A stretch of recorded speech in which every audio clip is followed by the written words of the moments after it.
কি লেখা আছে? Dear may your life be filled happy with health. আচ্ছা রাইস পনির চিকেন বাহ। Good morning. আজ হচ্ছে 30 ডিসেম্বর 2025-এর লাস্ট মঙ্গলবার। আর আজকের দিনটা আমাদের সকলের জন্য খুব একটা ভালো দিন, সেটা হচ্ছে রামকৃষ্ণর জন্মদিন। আর মায়ের দেখো ভোরবেলায় উঠে রান্নাবান্না একদম কমপ্লিট, তার সঙ্গে গরম গরম ধোয়াটা গুড়ের পায়েস। সেটা হচ্ছে জন্মদিন হোক বা অ্যানিভার্সারি হোক না কেন, মায়ের হাতে পায়েস না হলে ব্যাপারটা ঠিক জমে না। আর মায়ের একটা এক্সট্রা কোয়ালিটি কী জানো তো, ভোরবেলায় উঠে রান্নাবান্না করা। মানে এত এনার্জি হয়তো আমাদের কারোরই নেই যতটা এনার্জি মায়ের আছে। তো মানে বছর বছর যেন মায়ের হাতে পায়েস আর 5 রকম ভাজা, গরম গরম ধোয়াটা ভাতটা যেন আমরা সকলেই পাই। তো এটাই হচ্ছে আমার একটা উইশ বলতে গেলে। তো যাই হোক, আর এখানে সকালবেলা মায়ের আশীর্বাদও হয়ে গেছে, তার সঙ্গে রাতুলও কিন্তু তার বাবাকে পায়েসও খাইয়ে দিয়েছে, মাও খাইয়ে দিয়েছে, পিসিও খাইয়ে দিয়েছে। আর এখানে হচ্ছে রাতুলকে আজকে ব্রেকফাস্টে দিয়েছি ভাত। তো ও সেভাবে না ভাত খেতে একদম পছন্দ করে না ভোরবেলা, তো আজকে মা বললো কি ওকে খাইয়েই দে ব্রেকফাস্টে। আর এসেছি এখন বাগানে, তো রামকৃষ্ণ এবার অফিস আসতে যাবে। তো গাছে দেখছি এত সুন্দর হয়ে আছে না, মানে গোলাপ গাছগুলো, মানে ওই হালকা গোলাপি সাদা মিলিয়ে যে কালারটা হয় সেটাই হচ্ছে আমার এই গোলাপ গাছের ফুলটা হয়। তো সারা বছরের মধ্যে এই বছরে মানে অতিরিক্ত যাকে বলে গোলাপ হয়েছে, তো দেখতে খুব ভালোই লাগছে। তো যাই হোক, আজকে কাজের একটুখানি চাপ আছে, তো বাগানে ওই কিছুক্ষণের মতন ছিলাম। রামকৃষ্ণ আসতে গেল, তার সঙ্গে রাতুলা এখন দুষ্টুমি করছে যে তোর ক্রিসমাস হলিডে চলছে, চলো ভেতরে যাই। Good morning everyone. আজ হচ্ছে মঙ্গলবার আর 30 ডিসেম্বর। কালকের দিনটা হলেই শেষ হয়ে যাবে এই বছরটা, আবার একটা নতুন বছরের জন্য আমরা সকলেই অপেক্ষা করে আছি। নমস্কার, আমি তুহিনা, আর একটি নতুন ব্লগে সকলকে জানাই স্বাগত। তো আজ হচ্ছে রামকৃষ্ণের জন্মদিন। তো সকালবেলায় অলরেডি মা ওর জন্যে মাছ, পায়েস, যেটা যেটা খেতে ভালোবাসে যতটা পারা গেছে ততটাই কিন্তু সকালবেলা করা হয়েছে। তো খেয়েও তো অফিস আসতে গেছে, এবার বাদ বাকি কাজ যেগুলো আছে সেগুলো আস্তে আস্তে করবো। বাট এতটা ঠান্ডা পড়েছে যে ঠান্ডাতে এনার্জি তো আছে, বাট কাজ করতে একদম ইচ্ছে করছে না। মনে হচ্ছে এটা আমার সঙ্গে না, সকলের সঙ্গে এরকম হয়। গরমে একটাই প্রবলেম হয় যে এনার্জিটা ডাউন হয়ে যায়, তখন মনে হয় একটা জায়গায় চুপচাপ বসে থাকি।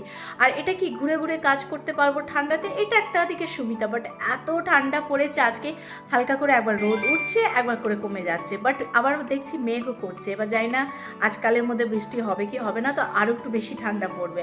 আর বৃষ্টিটাও খুব দরকার, যেহেতু গাছপালাগুলো এত অবস্থা খারাপ, এত ধুলো হয়েছে। আর গ্রামের সাইডে দেখবে একটু ধুলোটা বেশি হয়, যখন এই আলু চাষ, ধান চাষ, এই টাইমটা না দেখবে এত বেশি গাছপালাগুলো ধুলো হয়ে যায় না, সেই মানে মাঠ থেকে আসে তো বড় বড় গাড়ি, ট্রাকটা, তো সেই ধুলোগুলোই গোটা গাছে একদম হয়ে যায়। তুমি যতই মানে চান করাও না, গাছটাকে পরিষ্কার করো না, তার কিছুক্ষণ পরেই ওরকম হয়ে যাবে। তো যাই হোক, ওইসব থাক, পরে ওইসব হবে। গাছপালায় জল টল দিয়ে আজকে আর সেভাবে কিছু ইচ্ছা করছে না কাজ করতে। আজ হচ্ছে রান্নাবান্না নিয়ে তোমাদের সারাদিনের ব্লগটা দেখতে থাকো, আশা করি তোমাদের খুব ভালো লাগবে। তো মা তো অলরেডি সব কিছু করে দিয়েছে, এবার ইচ্ছা আছে ও বাটার চিকেন খেতে খুব ভালোবাসে, তো আজকে আমি বাটার চিকেন করব।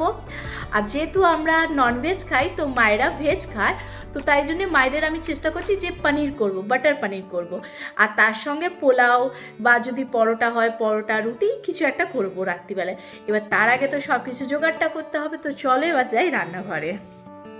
আর এতটা বেশি ঠান্ডা যে আমি ফ্রিজ থেকে সব কিছু বাইরে বার করে রেখে দিয়েছি। কালকেই অলরেডি আমি চলে গেছিলাম বাজার, তো সব কিছু করে নিয়ে চলে এসেছি। এখানে যেমন পনির আছে, তার সঙ্গে ফ্রেশ ক্রিম রেখেছি, আর চিজ রেখেছি। চিজটা দরকার পড়বে না, তাও আমি বার করে রেখেছি যদি দরকার পড়ে। আর এখানে হচ্ছে মটরশুঁটি, আর এখানে হচ্ছে টক দই। আর ফ্রিজ থেকে বার করে রাখলে না, মানে রান্না করার টাইমে না অতটা মানে অসুবিধা হয় না। একটা যদি রুম টেম্পারেচারে সব কিছু ঠিকঠাক হয়ে যায়, তো অতটা বেশি ঠান্ডা হয় না। দেখবে শীতকালে এই একটা খুব সমস্যা, মানে সব কিছু ফ্রিজে থাকলে তার আগে তোমাকে প্রায় 3-4 ঘন্টা আগে থেকে তোমাকে বার করে রাখতে হবে, যতক্ষণ না রুম টেম্পারেচারে হচ্ছে। তো যাই হোক, এইগুলো এখন রেডি করে রাখছি। এটা হচ্ছে পনিরের জন্যে। আর এখানে কটা পেঁয়াজ, আদা, রসুন এইগুলোকে কাটবো, ছটাছট কেটে নিই, তারপরে তোমাদের সঙ্গে আবার দেখা হচ্ছে।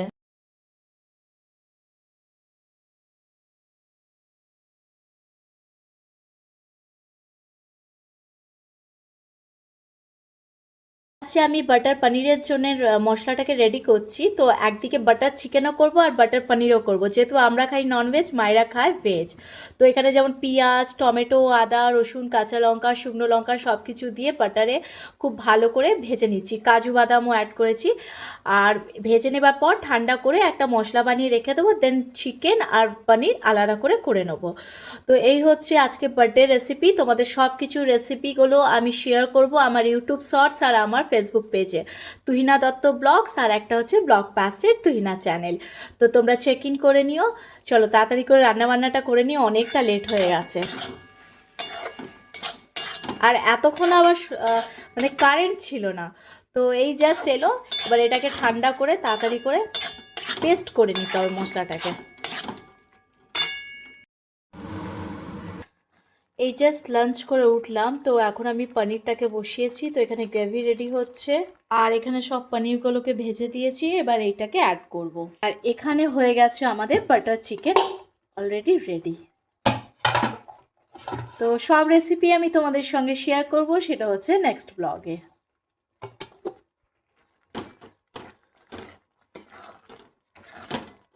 পনির আর বাটার চিকেন বা বাটার পনিরে মশলা কিছুটা হলেও এক হয়, বাট বানানোর প্রসেসটা একটুখানি আলাদা। এখানে যেমন গ্রেভিটাকে পুরোটাই আমাকে রেডি করে নিতে হবে বাটার পনিরে, তারপরে পনিরটাকে অ্যাড করব। আর চিকেনটাকে দিয়ে যেমন মশলার সঙ্গে কষাতে হবে, সেটা এতে আমি করতে পারবো না, নইলে পনিরটা পুরো একদম ভেঙে যাবে। আর এখন ঘড়ির কাঁটায় বাজছে 3টে মতন, বিকেল 3টে। তো আজকে আর রেস্ট নিইনি, ভাবলাম রান্নাবান্না একদম করে নিই, কেন কি আর একটু পরেই হয়ে যাবে অন্ধকার। এখানে বার্থডে কেক রেডি হয়ে গেছে, তো সন্ধেবেলা এটাকে কাটা হবে। আর রাতুল তো সেই সকাল থেকে কখন কাটবো করছে। তো যাই হোক, রাতুলের বাবা অফিস থেকে আসার পর ফ্রেশ ট্রেশ হয়ে যাওয়ার পর তারপরে এইসব কেক ফেক কাটিং হবে। তো ক্রিম দেওয়া কেক এবছর আর আনিনি, কেন কি অতটা কেউ না, আমি দেখেছি আমি একমাত্র খাই ক্রিম দেওয়া কেক, পেস্ট্রি যেগুলো। তো এখানে আর কেউ সেভাবে খেতে চায় না মায়েরা। তো যাই হোক, তাই জন্য মা এই একটা কেক বানিয়েছে। আর শুধু রান্না বান্না সবই কমপ্লিট হয়ে গেছে। তো এখন পাচ্ছে বিকেল 4টে। সেই সকালবেলায় আমি রান্নাঘরে ঢুকেছি, খেয়েছি, 2:45-র সময় লাঞ্চ করেছি। তো আজকে সেভাবে ব্রেকফাস্ট করার একদম সময় হয়নি। আর যেহেতু ঠান্ডা বলে তো আস্তে আস্তে কাজগুলো করতেই ভালো লাগে, বাট হ্যাঁ, কাজ করব ঠিক আছে, অতিরিক্ত ঠান্ডা আর অন্ধকার হয়ে গেলে যেহেতু আমি ব্লগগুলো যে শ্যুট করি সেগুলো আর সেভাবে না ভালো হবে না, মানে কুকিং যে ভিডিওগুলো। তো তাই জন্য আমাকে সকালের মধ্যে সব কিছু কমপ্লিট করে নিতে হয়। তো সকলে একসাথে অ্যানিভার্সারি হোক বা কারো জন্মদিন হোক, তো সেটা একসাথে করতে না ভালো লাগে ফ্যামিলির মধ্যে। আর আমরা যদি বাইরে যাই খেতে, তো আমার সঙ্গে আমার আর দুটো বয়স্ক মানুষ থাকে, মানে দুটো শাশুড়ি থাকে আমার সঙ্গে। এক হচ্ছে আমার শাশুড়ি মানে মা, আর একটা হচ্ছে আমার পিস শাশুড়ি। তো ওরা সেভাবে বাইরে কোথাও যেতেও চায় না, তো খেতেও চায় না। মা যদিও বাইরে যেতে চায়, তো আরেকটা মানুষ যেতে চাইবে না। তো সেই কারণেই আমরা, আমার জন্মদিন হোক বা ছেলের জন্মদিন হোক বা রামকৃষ্ণের জন্মদিন হোক, যারই হোক না কেন, তো আমরা চেষ্টা করি জন্মদিন বা অ্যানিভার্সারিটা আমরা সকলে একসাথেই করার। হ্যাঁ, একটুখানি কষ্ট হয় রান্না বান্না করতে, এই জোগাড় করতে ওই জোগাড় করতে, বাট যেহেতু আমি খুব ভালোবাসি রান্না করতে, সেটা একটা আইটেম হোক বা দুটো আইটেম হোক বা 5টা আইটেম হোক বা 10টা আইটেম হোক, করবো। সারাদিনে সকাল থেকে রাত অবধি হোক না কেন আমি করতেই থাকবো আইটেম। আমার এত ভালো লাগে রান্না বান্না। তো হ্যাঁ, যেগুলো পারি না তো সেগুলো একটু মাকে বলি হেল্প করে দিতে, তো হয়ে যায়। তো আমার মনে হয় কি, গিফট হচ্ছে আমি যে গিফটটা দেবো সেটা হচ্ছে কিছু ভালো মন্দ রান্না করে খাওয়ার। যেমন মায়ের হোক, পিসির শাশুড়ির হোক, মানে পিসির হোক, হাজবেন্ডের হোক, রাতুলের হোক, যারই হোক না কেন, কিছু একটা ভালো মন্দ রান্নাবান্না করে তাকে খাওয়ানো, মনে হচ্ছে এটা হচ্ছে আমার কাছে সব থেকে বড় গিফট দিয়া। তো এই হচ্ছে জন্মদিন। এবার আসুক যে বার্থডে বয়, সে এখন গেছে অফিসে। তো অফিস থেকে আসুক, আস্তে আস্তে অনেকটা সন্ধে হয়ে যায়, তারপরে একটুখানি কেক ফেক কাটিং হবে, তারপরে যা যা রান্না করেছি সেগুলো খাওয়া দাওয়া হবে। এবার পোলাওটা আজকে করছি, যেহেতু বাটার চিকেন আর বাটার পনিরের সঙ্গে পোলাও একদমই যায় না কম্বিনেশনে, তার সঙ্গে নান বা পরোটা বা রুটি যায়। তো ইচ্ছা ছিল আজকে মেথি শাকের পরোটা করা, বাট আজকে আর করলাম না, যেহেতু কালকেই রাত্রিরে অলরেডি আলুর পরোটা ডিনারে খাওয়া হয়েছে। তো আজকে সেটাকে স্কিপ করেছি। তো রেগুলার বেসিসে আটা ময়দা না সেভাবে না হজমটা হয় না। আর শীত তো এই মোটা মোটা সোয়েটারগুলো পরে থাকতে হচ্ছে, আরও যেন শরীরটা গরম হয়ে যাচ্ছে। তো যাই হোক, চলো তো আবার তোমাদের সঙ্গে দেখা হচ্ছে সন্ধ্যেবেলা। এবার একটুখানি রেস্ট নেবো মানে আমার যা যা ব্লগের কাজ আছে, এডিট কাজ আছে সেগুলোকে করে নেবো, তারপর আবার তোমাদের সঙ্গে ডাইরেক্ট দেখা হবে সন্ধ্যেবেলা। ঠিক আছে, চলো। রাইসের জন্য এখানে সব কিছু কাটা হয়ে গেছে, যেমন ফুলকপি, ক্যাপসিকাম, মটরশুঁটি আর তার সঙ্গে গাজর। তো শীতকালে রাইস মানেই কিন্তু একদম মটরশুঁটি দিতেই হবে। আর এখানে চাল রেডি, এটা হচ্ছে লক্ষ্মীভোগ চাল, যে চাল দিয়ে আজকে গরম গরম পোলাও হবে, রাইস হবে। মা বললো এদিকে পোলাওটা করে নেবে, তো আমি এসেছি এখন গরম চা খেতে। এতটা শীত ধরে গেছে, তো এখানে একটুখানি গরম গরম চা আর তার সঙ্গে সেই ক্রিসমাসের কেক এখনও চলছে, আর নিয়েছি একটা চিপস। তো ওই যে চায়ের সঙ্গে টাটা না হলে ঠিক জমে না ব্যাপারটা। তো বছরটা তো শেষ হয়ে যাবে যখন, একটুখানি খাওয়া দাওয়া তো আছেই বলো, আর শীতে দেখবে একটুখানি বেশি মনে হয় যেন খাই ব্যাপারটা। আর রাতুল যেটা করছে সেটা হচ্ছে পাওয়ার জন্য একটা গিফট রেডি করছে, কার্ড রেডি করছে। দেখি তুমি কি লিখেছো রাতুল, দেখি। May your life be filled with, আচ্ছা নাও লেখো। আচ্ছা, রাতুল এখানে কার্ড রেডি করছে বাবার জন্য, বাবাকে সারপ্রাইজ দেবে। আর আমি এখন কি করব, বসে বসে আপাতত এখন চাটা খাচ্ছি, আর তার সঙ্গে ভাবছি একটুখানি নেটফ্লিক্সে মুভি দেখা যাক। নেটফ্লিক্সে বেশ ভালো ভালো মুভি এসেছে জানো, সেই আমাদের টাইমে বান্টি আর বাবলি সিনেমা দিয়েছে নেটফ্লিক্সে, তো এটা হচ্ছে আমার ফেভারিট সিনেমা। একটা হচ্ছে ফানা, তো এই সিনেমাগুলো না আমার খুব ভালো লাগে, মানে আমাদের টাইমে এগুলো আমরা দেখেছি। তো যাই হোক, এটা এখন দেখি আর তার সঙ্গে চাটাকে এনজয় করি।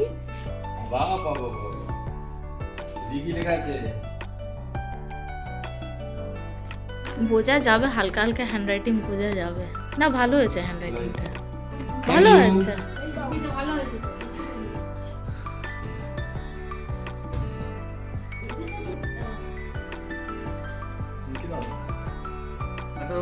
Happy birthday to you, happy birthday dear dear বাপ। কালিও বাবা,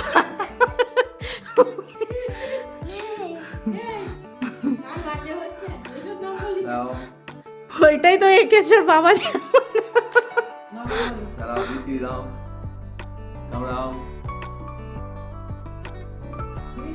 বাবা বাবা বাবা বাবা, হ্যাপি বার্থডে, বাবাকে খাও।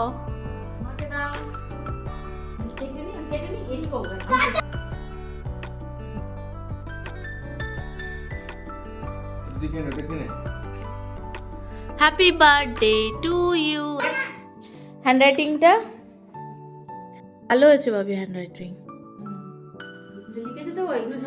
হ্যাঁ, হ্যান্ডরাইটিংটা ভালোই হয়েছে। Be feel happy with healthy happiness and peace, happy birthday. কেমন হয়েছে রাতুল, রান্না বান্না সব কিছু কেমন হয়েছে? চিকেন কেমন হয়েছে দেখাও, কোনটা বেশি ভালো হয়েছে, পনির, রাইস, চিকেন, কোনটা? রাইস পনির। আচ্ছা, রাইস পনির চিকেন, বাহ ভালো হয়েছে তো রান্না বান্না। অনেকটা রাত হয়ে গেছে, তো ডিনার সকলেরই হয়ে গেছে, বাট আমি আর রামকৃষ্ণ এখন বাকি আছি। তো রামকৃষ্ণ এখন অফিসের কাজ করছে, রাতুলকেও খাইয়ে ঘুম পাড়িয়ে দিয়েছি। তো সারাদিনের জার্নি আর কি করব, তো এখন বসে বসে নেটফ্লিক্সে মুভি দেখছি। তো মুভি দেখার সময় আমার কিন্তু কেউ পার্টনার নেই, আমি একা একাই দেখতে ভালোবাসি মুভি। আর নেটফ্লিক্সে বছরে দেখছি যত শেষ হচ্ছে, মানে বেশ ভালো ভালো মুভিগুলো মানে দিচ্ছে আমাদের সেই আগেকার সেই সিনেমাগুলো, যেমন বান্টি আর বাবলি, ফানা, তারপরে হিচকি, এই ধরনের মুভিগুলো দিচ্ছে, তো বেশ ভালো লাগছে দেখতে। তো যাই হোক, ব্লগটা ভালো লাগলে লিখে জানাবেন। দেখা হবে নতুন বছরের নতুন ব্লগ নিয়ে। সকলেই ভালো থাকবেন, সুস্থ থাকবেন, সকলকে ভালো রাখবেন। আসি তাহলে।